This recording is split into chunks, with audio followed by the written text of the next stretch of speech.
Pamilya. Tandang-tanda ko pa ang bawat salita na palaging binibig ka sa akin ni ina at ama.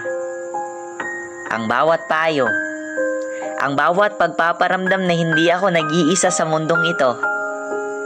Ang bawat pag-alaga, ang bawat ngiti na bubungad sa akin sa umaga. Ang bawat pagmamahal na pinaramdam nila. Ang bawat sakripisyo, ang bawat pagod na dinaranas nila, mabigay lang ang pangangailangan ko. Tandang-tanda ko pa. Ikaw, natatandaan mo pa ba?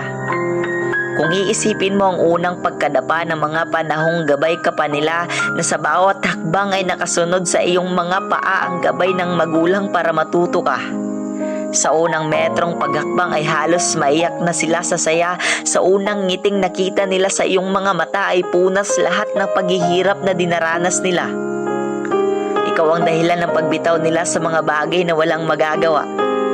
Ang alagaan ka ng tama, yan ay naging priority nila. Hangarin ng mga magulang ang maging mabuti ka, na balang araw paglaki mo, makakamit mo yung pangarap na gusto nila para sa'yo.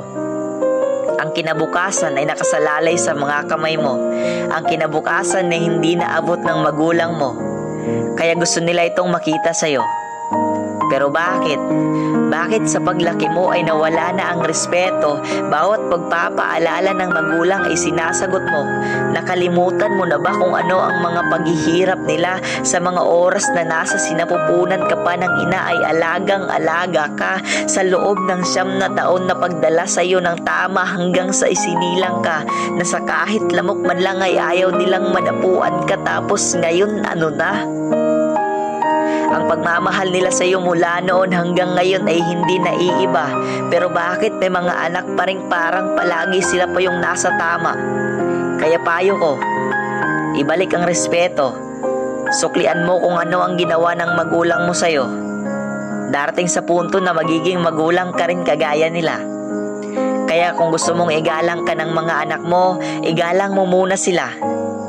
Huwag mong itulad sila sa ibang tao. Hindi ka naging ganyan kung hindi dahil sa magulang mo. Kaya pakinggan mo sila.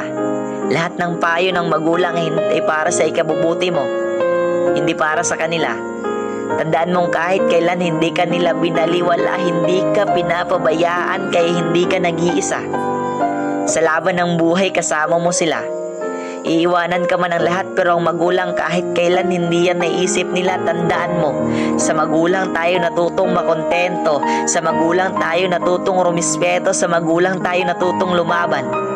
Na sa bawat pagkadapa natin nung una may magulang tatayo tayo para lumaban, na sa bawat mali nating ginawa may magulang na igagabay tayo sa tama. Kaya mahalin mo ang magulang mo, kasi hindi sila permanente sa mundo. Lahat ng bagay kahit anong oras pwedeng mawala. Huwag mong hayaang darating sa punto na magsisi ka. Kaya igalang mo sila, higit pa sa paggalang mo sa iba.